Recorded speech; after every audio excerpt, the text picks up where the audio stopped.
Oh, hi there. Ollie Anderson here. You're listening to Creative Status.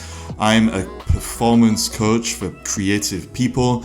I help them to unblock themselves basically so they can get better results from whatever creative project they're working on. This podcast is an exploration of what exactly creativity is. It's about looking at some of the misconceptions we have individually and collectively, and how we can use our creativity to improve our lives in the areas of health, wealth, and relationships by unblocking ourselves and allowing something that's more real to emerge through the creative process. Whether that's the creative process of painting a picture, creating a business, writing a book, whatever it is, it doesn't matter. Creativity is always the way to become more real if you're allowing that creative process to show you who you are and show you what life is. In this podcast, I talk to Anthony Trahair. Anthony is an author and a juggler, and he goes around the world basically teaching people the value of play. Play is something that is so important because we, as a culture, we have become quite serious, it seems, about coming across in a very rigid, very structured way. We live in a world that is results driven, and that has ultimately just sent us all into our heads. We become control freaks, generally speaking. We fear taking risk. We fear uncertainty. We fear being spontaneous. And one of the reasons, or the core reason that has caused us to be that way, is that we are afraid of who we really are in the present moment. And Anthony has a lot of really interesting things to say about taking risks so that we can reconnect to reality, we can reconnect to life, and how we can use play as a vessel for becoming more creative, becoming more real, and basically understanding ourselves, the world, and reality more so we can go out there and live healthier, happier lives. Basically, that's the short version. I'm going to stop talking, but if you like this podcast, don't forget to subscribe. New episodes every Monday. And here we go. Here's the interview. Oh, hi there, Anthony. Thank you for joining me here on the podcast today, Creative Status. I assume, based on our previous conversation, that we're going to be talking a lot about play, the idea of play, and how it relates to creativity in general, how it relates to our humanity. Before we get started, though, with this exploration, do you feel like introducing yourself to the world? Let us know who you are, what you're all about, what you've been doing, anything you want to share, really. Okay, thanks, Ollie. It's great to be here and to have an opportunity to talk about play. And so, in a nutshell, let's say I left the UK in 1996 Wow. on a bit of an adventure, to say the least. And I ended up in Italy just before the year 2000. And I'd left the UK as a passionate juggler. I'd learned juggling when I was at university, and juggling was really a big thing for me for 10 years at least, and it still is a big thing for me.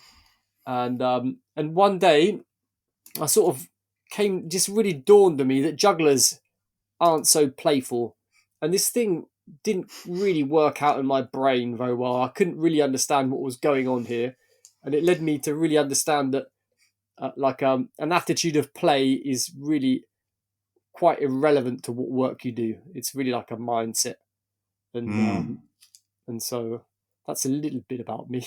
I Like live in the the juggling thing. Sorry. Sorry. I was just going to say the juggling thing, like you've done a lot with it, haven't you? So you're not just walking around juggling, like you've done workshops and you've written books about it. And it Yeah, seems no, like no, no, no, no, exactly. I have to give it some. Like juggling for me is a really powerful tool. Um, when I learned to juggle, it really I didn't think I was a coordinated person because like I was one of the last person to be chosen in sports in schools, so I felt this awkward like uncoordinated thing. And so I learned to juggle, and it blew my mind. I was like, well, all those things that they tried to say to me it's just rubbish, and then I had all these other thoughts come immediately after, which was like, well, if I can do this, I can do anything. And so for lots of people, learning to juggle is a great confidence boost. yeah. And yeah, it's especially good for introspective people, I reckon. Yeah. slightly autistic, I would say as well. Yeah, I can And kind of relate to that actually. Like when I was a kid, I was quite a cerebral, introverted child, and for some reason, I just decided I was going to learn to juggle. And just for weeks and weeks, I was just flinging these balls around.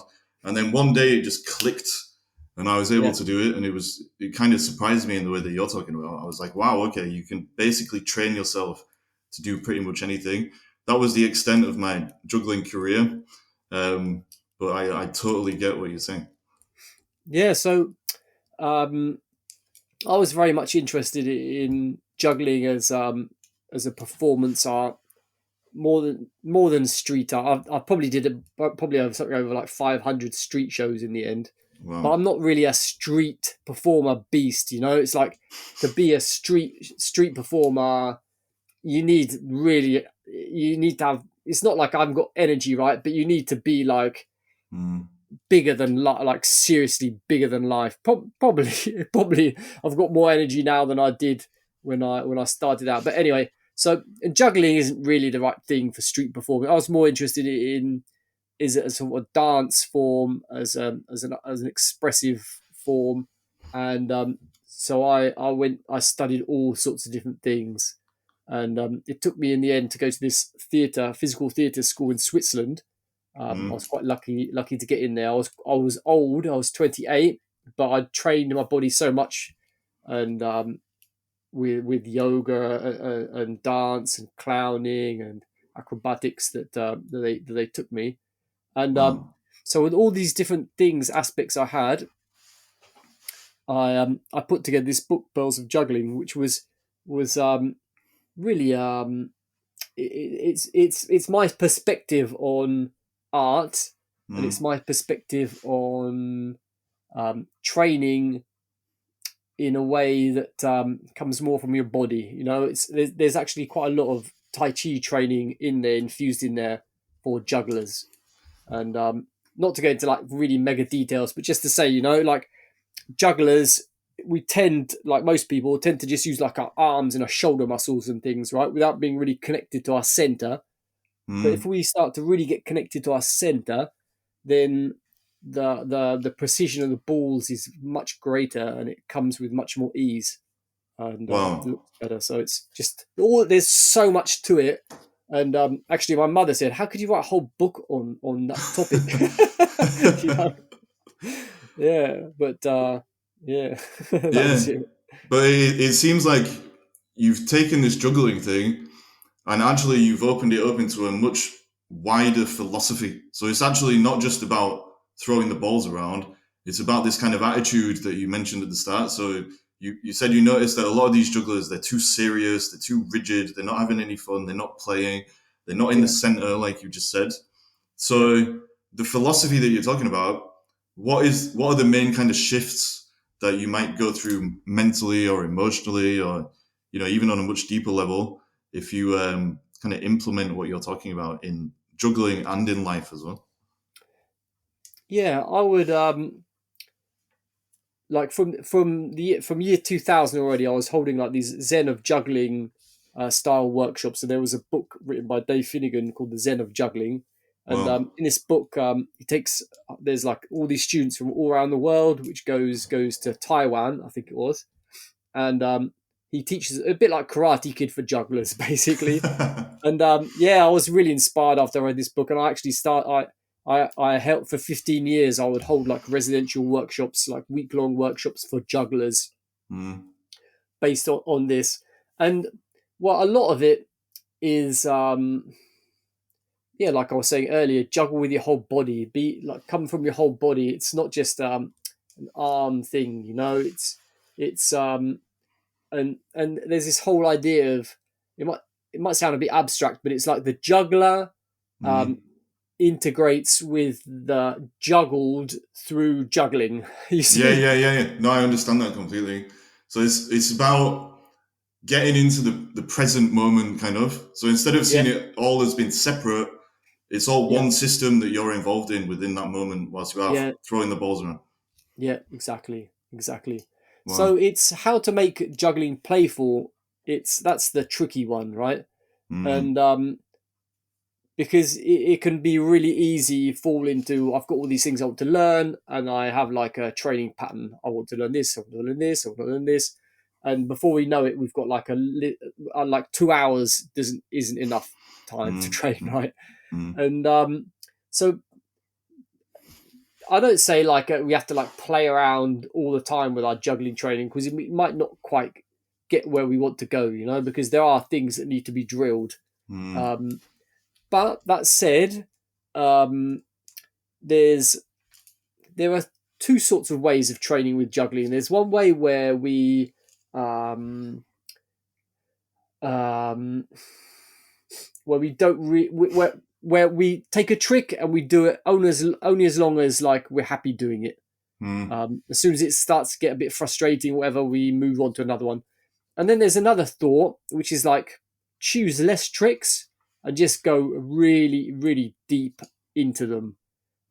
Go past the frustrating bit, and then it will start to all become a lot easier.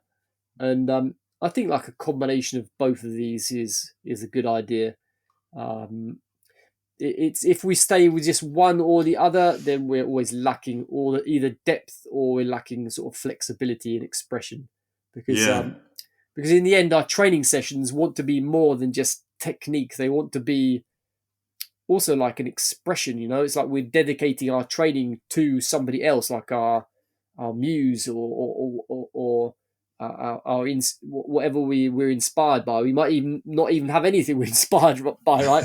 But it's good to think of we're doing our training for, I don't know, we could be doing it for the world, or we could be doing it for um, you could just decide somebody and then it takes the pressure off you. It's you just training, right? It lines you with a concept which is going to be in the end much more inspiring to you. Yeah. So it's almost as though you're making it more purposeful. You're giving it more meaning through the purpose. Yeah, exactly. No, exactly. Wow.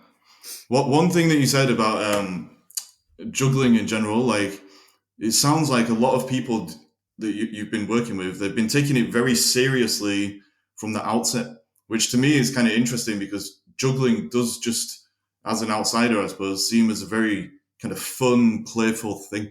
So it's interesting that even with something that's so playful naturally, or has so much potential to be naturally playful, human beings will find a way to become too serious about it, and to become too outcome driven, or to be perfectionistic, or whatever it is. Do you think Yeah. the lessons you've learned there tell us something about, the human condition in general, and like how we think and what we need to do collectively in order to kind of improve our lives and just be more playful and creative in general? Oh, that's a great question. Um, it shows up a lot with sort of semi-professional and professional jugglers more, where Mm, the risk is it just becomes like any other job, you know, yeah, and this is the risk with lots of different occupations, right? yeah, And so how to get out of this idea that's, I mean, but it's like any other job. What I mean is that like you just filled with a list of things you have to do, and yeah, it doesn't have to be like this. We can choose what we want to do and design our life more around that. So there's a lot of guilt as well with jugglers, that they're either they're not training, or they're not looking for jobs, or they've not got enough jobs, or um, and so yeah, it's without seeing a bigger picture, because like in like a year of a juggler, let's say, if you're a professional, you're not going to be working all the time unless mm, you've got like some really big contract or something. So you have moments where, so you have to realize this is a moment where I'm training, this is a moment for this, and this is for this, and balance it all out. Um, so so how to live your job as if it was a game. And I think one important thing of this is to feel like the intrinsic meaning in whatever you're doing. mm, And if we connect to that, then it's already more playful, we're already much more motivated. um, if we're just Yeah. doing it because we have to, because otherwise we can't pay the bill. Lots of us, we have jobs just to pay the bills, and I don't think that's in the end. Um, of course, we have to pay our bills, right? But we need a bit more, otherwise we're not going to be really happy in the end. We're not going to understand why we're not happy, but we're not going to in the end feel very fulfilled. Yeah, 100%.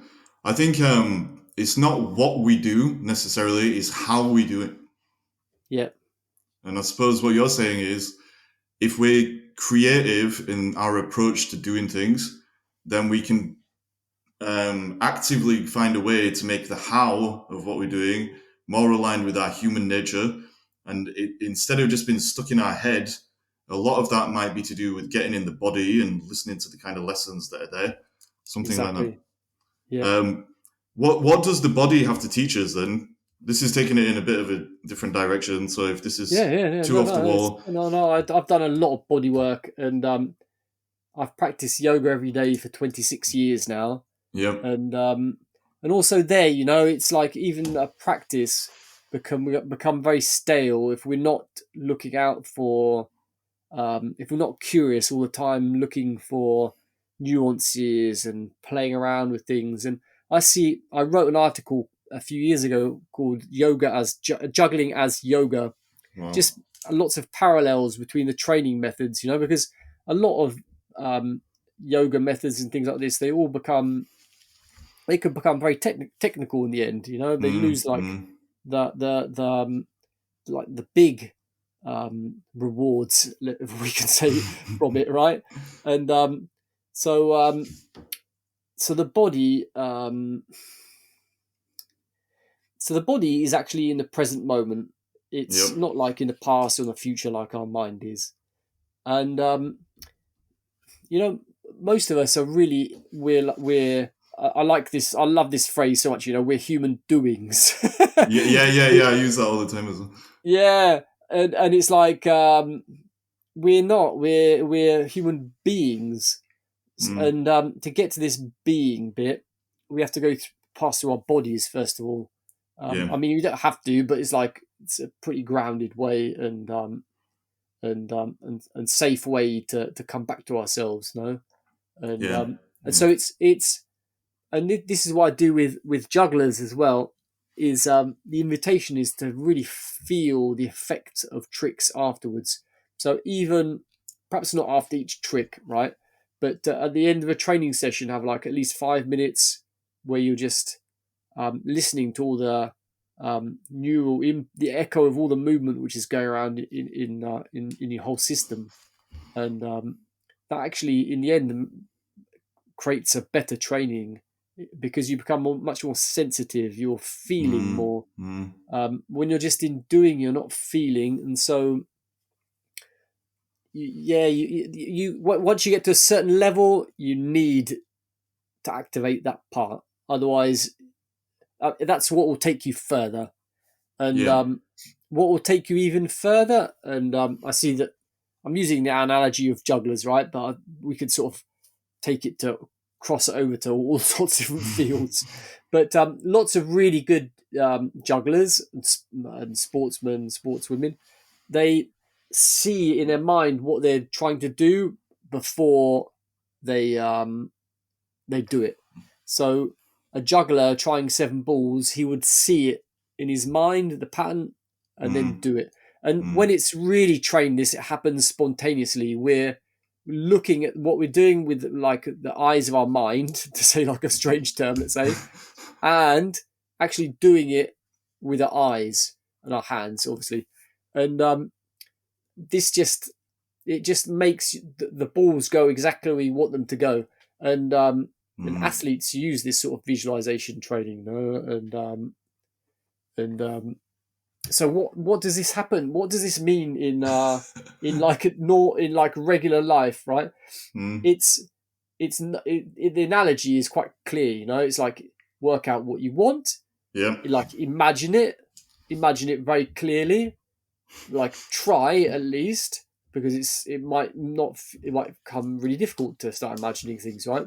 Even Mm. though we all imagine in the end, and and then try it, and then and this sort of way of working will make things um, come much more real to us. And so it's sort of like priming the brain um, to to do just the right actions. Yeah. I think you need to give the brain something to run towards. So you take the human being thing, and then you kind of put the being into the doing. A lot of people just go to the doing part because they haven't fed their brain any kind of real information about who they are and where they're trying to get to. So they're not in Yeah, touch with their real values, their real intentions, whatever else is going on in them. And if you can feed your brain something real to run towards, then you get out of that situation that a lot of people are in, where they're constantly blocking their true selves and their creativity by thinking about all of the things that they want to run away from. So, most people, they might be yeah, thinking about how they don't want to go to work and they don't want to do this and they don't want to do that. If you can figure out something real by creating a vision in the way you're talking about and start focusing on that, then obviously you're going to get you're going to get much better results from life, and you're going to be able to break the vision down into goals and take actions. And so that action isn't just action for the sake of itself. It's not like a mental thing. It's got your being in it as well. yeah, yeah, absolutely. So So where does play come into all this then? that is the Um, question. this is a big question.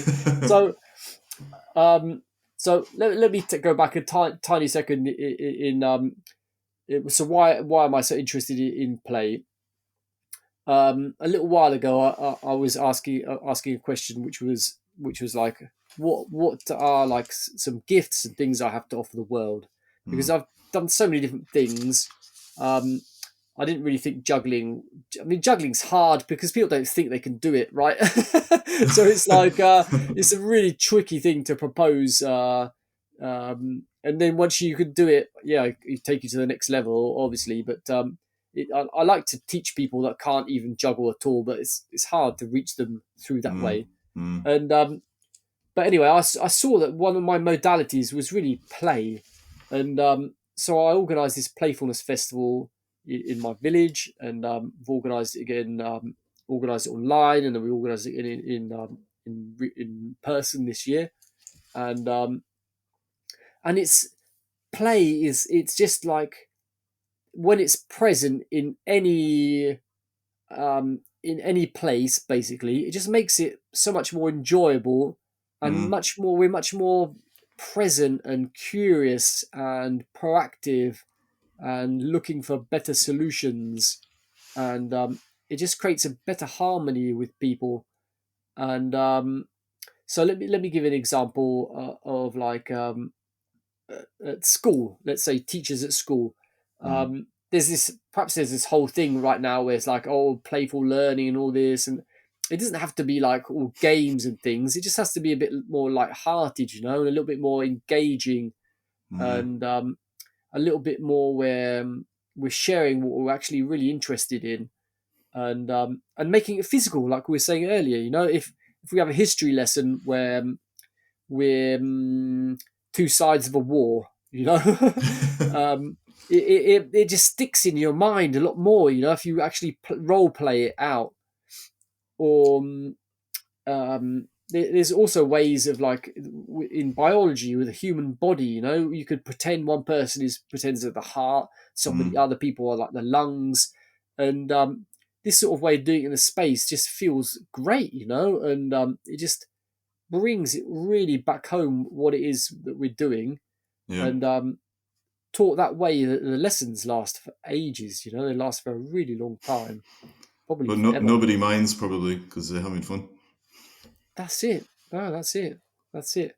So it's it's it's difficult because we've come to a stage where we've forgotten how to play as Mm, adults, so we're not able to use these sort of modalities because we don't feel comfortable with them. We mm, feel as if something could like get out of hand, or we could lose control somehow. So to get there, we need training. We need to have immersive play trainings where we're actually playing, and to get back to this essence, and this spark. Yeah. Um, Like yeah, I think this is where the notion of unlearning comes in, because actually what we're saying is a lot of people, they go through life and they pick up all this stuff that causes them to move into their heads predominantly. Not as yep, they're not spending as much time in their bodies, so they're not in the present moment, and so on and so forth. They go through life like that, and they start to think that there's something other than what they are. They try to control everything instead of going with the flow a bit more. They're very cerebral and thinky instead of maybe feeling things they need to feel, etc., etc. And ultimately, by introducing playfulness in the way that you're talking about back into their lives, they're actually unlearning some of these barriers that are stopping them from being themselves in the first place. yeah, no, exactly. We're under learning conditioning. Um, Let me think of yes, it's still. I mean, actually, like one of the biggest conditioning which stops us from play, right? Mm. I realized this a little while ago is this thing about don't talk to strangers, right? We get taught this when we're Yeah. younger. Don't talk to strangers, and then nobody all of a sudden says to you, "Now it's okay to start talking to Yeah, yeah, strangers." yeah, yeah. And so why? So we think like, oh well, I'm shy. It's not so much you're shy. It's like you have this thing where it's like, don't talk to strangers, right? Yeah, 100%. Like So I've often thought yeah, that about shy people. Like obviously, shy people, you can feel a bit sorry for them because they're shy and they can't express themselves. But actually, one of the main reasons they're shy is because they've locked themselves in a kind of mental prison, and they've got a self-image where they're basically so attached to that image that they can't actually talk to people in case the image gets shattered or something, and then it triggers all their emotional stuff purely because they've believed, bullshit like that. Don't talk to strangers and just stay hidden inside yourself, trying to control everything. yeah, and we can unlearn. I think one of the best things to overcome shyness is to play with even trust games. There's lots of games around trust and just building up some confidence and it depends how debilitating it is for you, right? What you want to do with it. But I was definitely quite shy growing up, and I think street performing helped me a lot to get out of that. Yeah, Definitely, but yeah. I actually, with the street performing, would you say it's the introduction of the uncertainty that actually got you out of that box? Because instead of just thinking about everything, you had to actually just respond from moment to moment, and that reconnected you to like the real version of you. Oh, absolutely. These first 4 months when I left the UK, which is actually this new book that I'm writing about right now, this journal of that time. Yep. It's really this. It's really um, being in situations where I had to find out where I was going to eat. Because I left with I left with £50 the UK. I was supposed to go for 2 weeks, and I came back after 4 months just because I didn't. Basically, I went up into an airplane. I looked out the window. Yep. It was the first time I'd ever been in an airplane, Wow. and at 21, right, quite old though to be in it. But anyway, looked out the window, and I thought, wow, why didn't anybody tell me that it was so amazing? Yeah. And then Yeah. what else is out there? This is what came to mind. So I was just and I cancelled my return ticket as I landed. Wow. Basically, that's what happened. And I was with a friend, and he looked at me like I'd lost my marbles. He was like, "What?"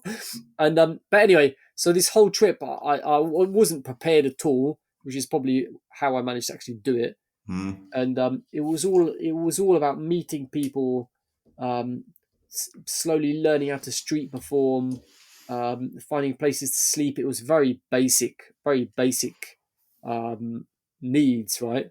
Hmm. But so powerful, such a powerful way to get Yeah. back Like to that myself. that's the Yeah, kind of thing we're talking about. So basically you went into the unknown. You gave up control totally. a little bit, and you just had to kind of keep moving forward of your own volition and using your own kind of power and everything. But there's also this element of trust that you're kind of talking about. You have to trust yourself, trust reality, and just Yeah, no, see what happens. I was traveling with this guy, Peter. just met him at this juggling convention, and when he left after 3 weeks that we'd been together, he said to me, "Anthony, don't worry now that you're on your own, because the worst thing that could possibly happen to you is you die, and that's not going to happen." It's and true though. Yeah, and that was strangely comforted me. This strangely comforted me. Crazy, Yeah, crazy. that's Yeah, that was. actually a super interesting point, because if you can accept the worst case scenario and you can see that you can handle it or that it doesn't matter, then you can Yeah. actually just go out there and do anything. And I think a lot of people, they're kind of locked inside themselves. They can't be creative. They can't be playful because they over estimate or overvalue perceived risk further down the line, or the risk Oh, of absolutely. yeah, yeah, No, yeah. this is a huge theme. Go on. Huge theme about risk, and something I feel quite strongly about this. Yeah, It's I could tell. Like when I said that, you kind of, I could sense the passion in your voice. So I think we need to follow this rabbit hole and see where it takes us. yeah, because it's we have this thing about how do you call it in it's evaluating risk, right? Yeah. And we don't ever really evaluate the benefits of risk, you know. Yes. Wow. And I have a friend, um, Peter Duncan, and he's gone quite deep into this. And there's lots of organisations in the UK this idea that that like what happens, yeah, and also like the dangers of not, like the risks of not taking risks, right? Yes. Yeah. And what happens if you, like, if you're not allowed to climb a tree because you might fall off, right? Well, what are the risks if you're, what happens if you're constantly, your parents know exactly where you are all the time Yeah. because you've got Yeah. your phone with you, right? And you're only allowed to Mm, leave like 100 meters from the house. mm. What happens? It's not hard to imagine that you're not going to be very daring when you're an adult, right? Yeah. You're going to become a control freak, You will definitely. You'll basically. definitely, Yeah. definitely, and when things don't go out as planned, you'll freak out Yeah. big time. Yeah. Because you can't handle uncertainty, which is, what we're kind of talking about. The Yeah. benefits of risk. Can you elaborate on that a little bit more? Like, what are the benefits of, taking these risks? Would you say? Well, it's more self confidence because you feel sure about yourself climbing a tree. Um, you're moving. You're using your body. You're understanding.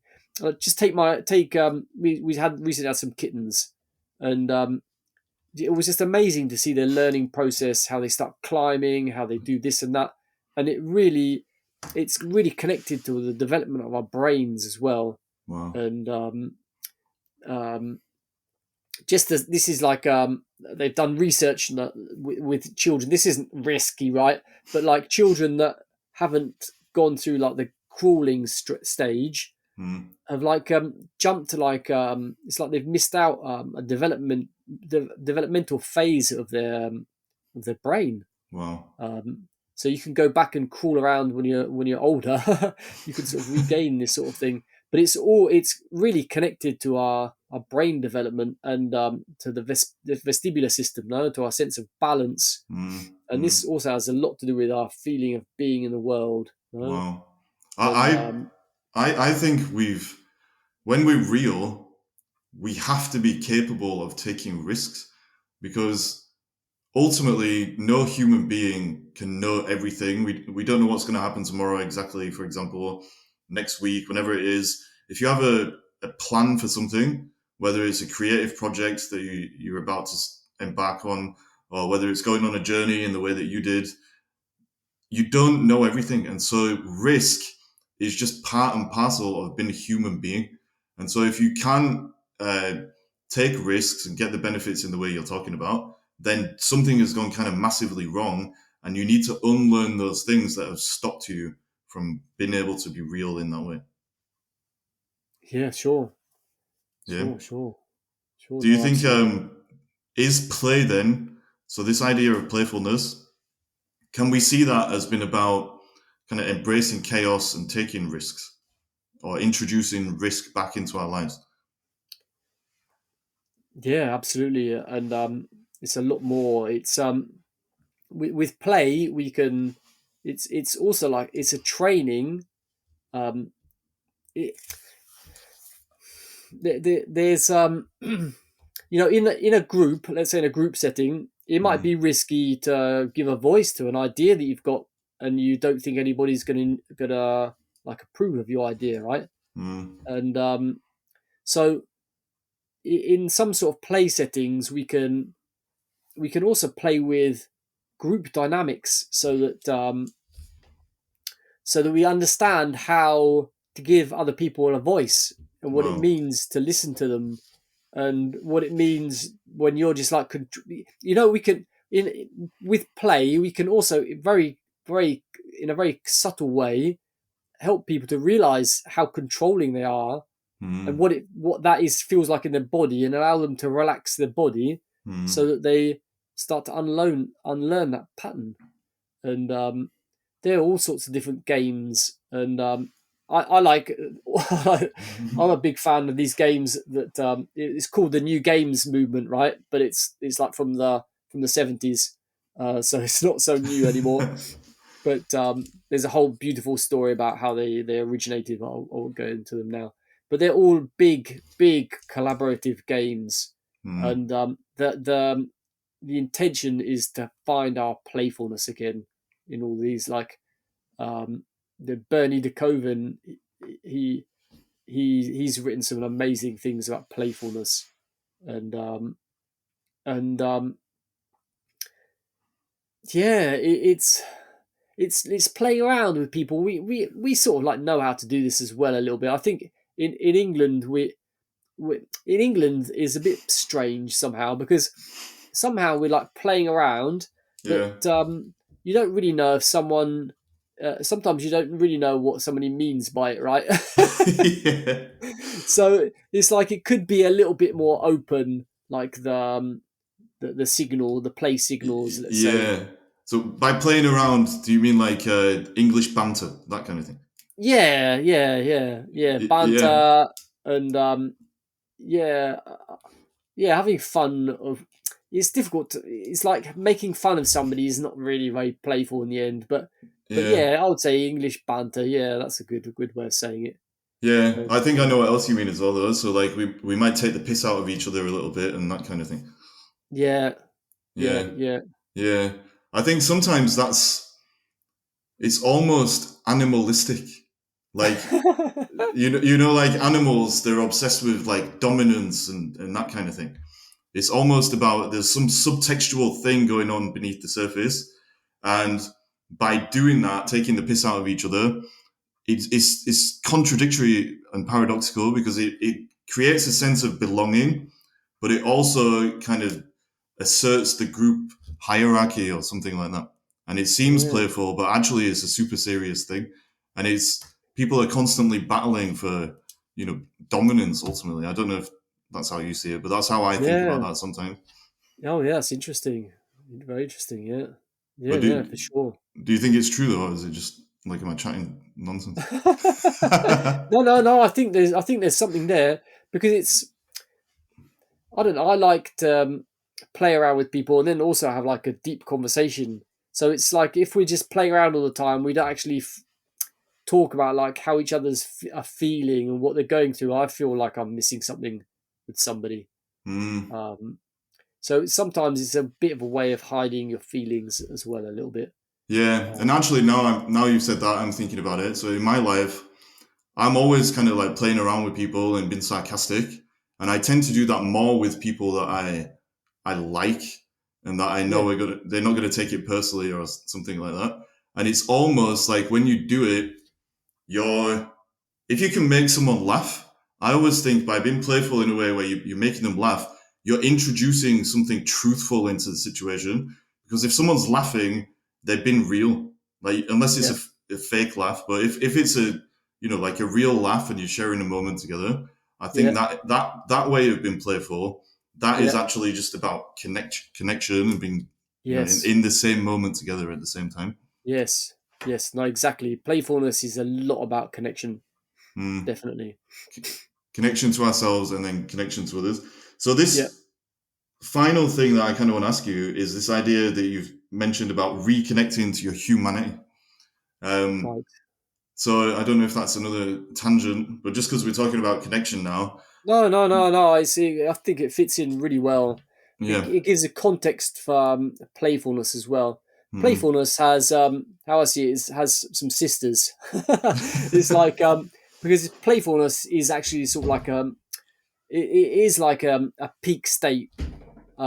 You are in like a higher energy state when you're mm, playful, mm, and parallelly with playfulness, we're also developing kindness. So mm, if we're playful, but in a sort of like a nasty way, it's not really play in the end, you know.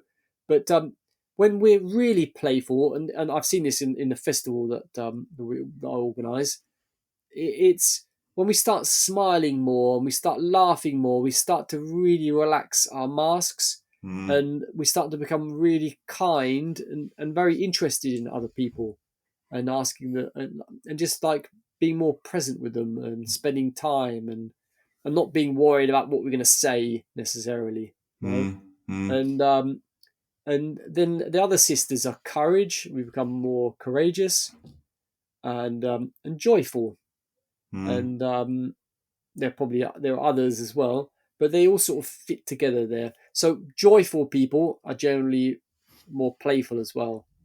Yeah. Um, Do you think they playful because they're joyful, or are they joyful because they're playful? Playful because they're joyful. I think they're joyful because they're centered essentially. Mm. Why do you Um, think the majority of the time people are so caught up in not being human in that way that you just mentioned, so courageous and joyful and connected and playful? Like, what? Why are we even having to have this conversation about how people have to learn how to be themselves?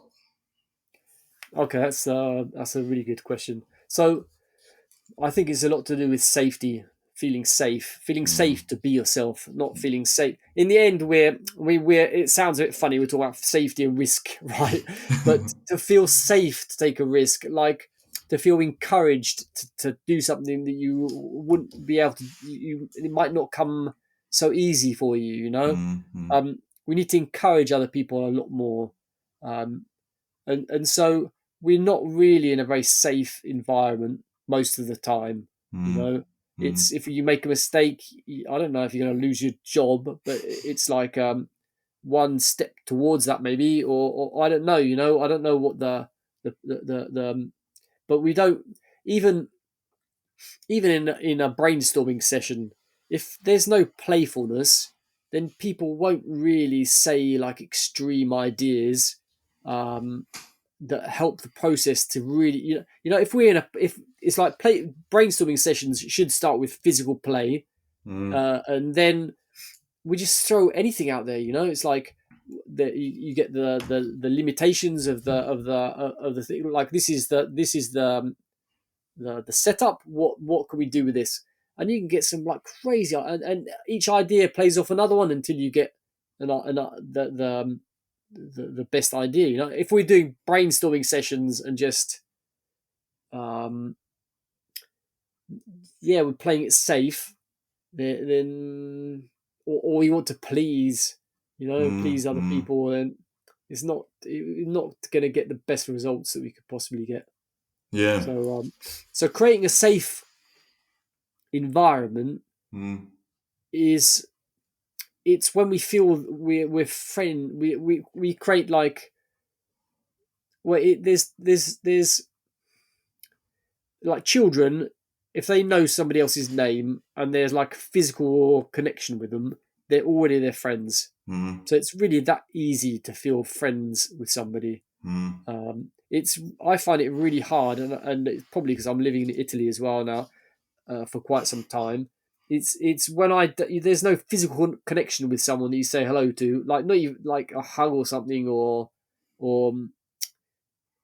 I don't. I feel like there's something off. It's like, it's like the person doesn't trust me or something, or yeah. So it's creating a safe space. So it's welcoming. I think we need to spend a lot more energy in creating a welcoming spaces Yeah, where it's like welcome, and yeah. I suppose the kind of space you're talking about is just a space where you've removed all judgment. And judgment actually is the thing that causes a lot of these problems we're talking about, i.e., the problems that cause people to not be themselves. So in the adult world, you're walking down the street, you might say hello to somebody or ciao in your case. Probably, there's some kind of a barrier there just because people get so caught up in their own lives and their judgments of themselves and their judgments of other people. And actually, that stops us from being real and human in the way that you're talking about, because judgment is the opposite of acceptance. And if we're going to be real, i.e., connected to who we really are, well, the only thing you can do with reality is accept it. So these spaces are actually containers that allow us to kind of see what we'd be without the judgments of ourselves and other people. And play is kind of a tool for allowing us to work with that, to practice that, and to unlearn all of this nonsense we've picked up. yeah, no, absolutely, Yeah. absolutely. So, but like listeners might think, and well done, listeners, if you've got this far. And so um, so it's like play, like someone goes like, well, there are all these different play types. We don't all play in the same way whatsoever. But it's good to find out what sort of play type we are. There's a great book by Stuart Brown. He's got a brilliant TED talk as well on play. His book's called Play, and he goes through the play archetypes, let's say, and to find out how you play. It doesn't have to be like you're rolling around in laughter to play. It's just that you're in this space of curiosity, and like play. You could even be making a jumper for some people, or like definitely like creative arts, and even going for a walk, and can be playful, and It comes back to that thing that we said earlier. It's not what you do, it's how you do it. exactly, yeah, Yeah. exactly. So to kind of, go full circle with this and to kind of wrap it up, what is the how? Like, what kind of qualities do we need to have in the how of what we're doing in order to be playful and to be real? So for one example that you've given is trust. Maybe we need to be courageous and take risks. What kind of qualities can we work on embodying in our lives to kind of be more playful and get all these benefits of risk and play that you've talked about? Yeah, curiosity, definitely. We need to be more curious. We need to be less scared, because when we're in this like know-it-all attitude, right? Well, I know everything. It's in the end, it's like we're not feeling very, very secure, So we're sort of a bit defensive and just accepting that I don't know. I don't know this particular thing. Lots of people, they all have opinions on everything in the end, even things they don't even know anything about, right? So it's just like, and listen, like I might know a lot about something, and you know a lot about something else. It's like we can't be the brain boxes about everything. So it's being humble as well, being humble, listening, and asking people better questions, and being interested in other people. This all helps our playfulness, definitely, because you create this safe space between us. So it's just about being open to life, ultimately, instead of being closed behind mental constructs and all that kind of thing. Yeah, asking people how they are, but really asking them how they are, like how or how's your day been? What have you been up to? And so just being human, ultimately. That's the lesson we've learned here. Just be human, don't hold back, and then go out there and just take these risks and live life and see what it has to offer you. Yeah, that's it. Brilliant. There we go. We've summed it all up. Have you got any kind of final sort of tips, things people can do to be more playful in their lives, just in general, on a day-to-day basis, just kind of things, simple things people can do to kind of implement some of this stuff that you've talked about? Yeah, I think it's like playfulness and play in the end is a group activity, but there's lots of things we can do on our own. So I think it's good to write like a playlist Mm, of like activities that take 10 minutes to do, that give us a good feeling of completion and a good feeling of complete um, different. Like movement things are good, like 10 minutes of dancing to music or juggling, or it could be having a good stretch or go for a walk for 10 minutes. It could mm, even be like tidying up like a space in the corner of your room for 10 minutes or something. It's just wow. something that's completely different. Mm. And don't do any more than 10 minutes. and and then come back to your stuff, but like regularly have these 10-minute things, and Wow. just have them very present as a playlist. It's like, okay, I'm gonna, if you've got animals, like I'm gonna cuddle my cats for 10 minutes, or Mm, mm, just have these times, or spend some time with who I live with, or and then have playlists that are a bit longer, like things that are an hour. They don't have to be every day, right? But like, mm, because sometimes we have like this empty time, free time in our lives, and we don't really know what to do with it, so we do things that like on autopilot. We like mm, watch the TV or scroll on our phones, or just and but they're actually things that we actually like to do. So just have like a list of things. mm. It's not a to-do list, it's a playlist, right? That's awesome. So and then like half day ones and a day ones and so forth, but start with the 10-minute ones. Yeah. Wow. So just bringing this playful attitude into our lives in increments to basically remind us who we are and what life is, and to not just be on autopilot, like you said, just distracting ourselves and being in our heads and just not being present. I suppose is it fair to say ultimately the theme of this whole conversation is just how play is a way to get back in the present, and we can do Yeah. that in the kind of way you've talked about by just chipping away at our lives and kind of forcing ourselves to be playful if we haven't been that way for a while. Yeah. Yeah. I jokingly sometimes, but also not so jokingly, I think of playfulness as being mindfulness and then some. Wow. Yeah. Mm. And I think you've summed it all up just with the things you said. So just about getting out there, facing uncertainty, getting out of your head, being in the present moment, being mindful of what you're doing, and not just following some thing in your head that you picked up somewhere blindly and just not living your life. It's kind of cool. Um, have you got any final words of wisdom or anything like that that you'd like to share with us just to wrap this up? And also, if you want to tell people where they can find you or anything like that, that would be super cool.